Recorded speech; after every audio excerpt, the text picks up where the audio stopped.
നമസ്കാരം. പലനാട് പല രുചിയിലേക്ക് എല്ലാവർക്കും സ്വാഗതം. ഞാൻ ഇന്ന് പ്രസൻറ്റ് ചെയ്യുന്ന ഒരു സിമ്പിൾ അച്ചാറാണ്. 10 മിനിറ്റിൽ ഉണ്ടാക്കാം.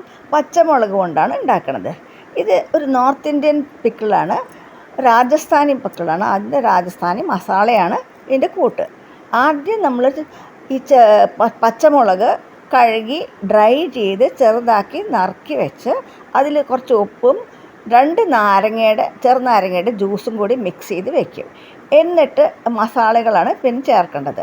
ആ മസാലകൾ ആദ്യം മല്ലിയാണ്, ഞാൻ മല്ലിപ്പൊടി എടുത്തേക്കണേ. കുറച്ച് മല്ലി, പെരുംജീരകം, പിന്നെ കടുക്, നല്ല ജീരകം, കുറച്ച് ഉലുവ.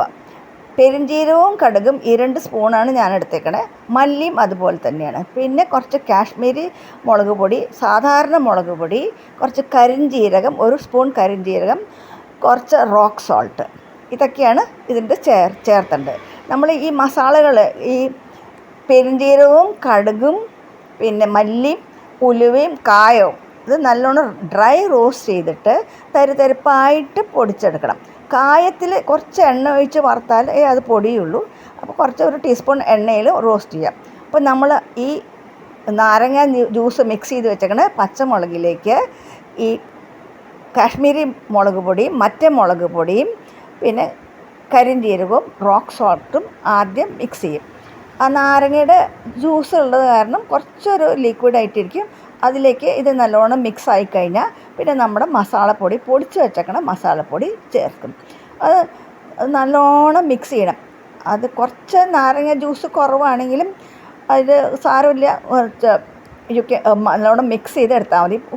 കുറച്ച് ഉപ്പ് ചേർക്കുക. പിന്നെ ഉപ്പ് ഇത്തിരി അധികം വേണ്ടി വരും, അച്ചാറല്ലേ, അത് കാരണം കുറച്ച് അധികം തന്നെ ചേർക്കണം.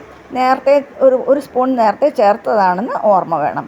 ഇത് കഴിഞ്ഞാൽ ഇത് മിക്സ് ചെയ്ത് കഴിഞ്ഞാൽ നമ്മൾ നല്ലെണ്ണയാണ് ഒഴിക്കണത്. നല്ലെണ്ണ ചൂടാക്കിയിട്ടാണ് ഞാനിപ്പോൾ തണുപ്പിച്ച് കൊടുക്കണം. ചൂടോടെ ഒഴിക്കരുത്, തണുത്തിട്ട് വേണം ഇതിൽ ഒഴിക്കാനായിട്ട്. അത് കഴിഞ്ഞാൽ 2 ടേബിൾ സ്പൂൺ വിനേഗറും കൂടി ചേർക്കണം. ഇപ്പോൾ നല്ലെണ്ണ കുറവാണെന്ന് തോന്നിയാൽ കുറച്ചും കൂടി നല്ലെണ്ണ ചൂടാക്കി തണുപ്പിച്ചിട്ട് ഇതിൽ മിക്സ് ചെയ്യാം. ഇതിപ്പോൾ അച്ചാർ നമുക്ക് റെഡിയായി. ഒന്ന് ഉണ്ടാക്കി നോക്കൂ കേട്ടോ.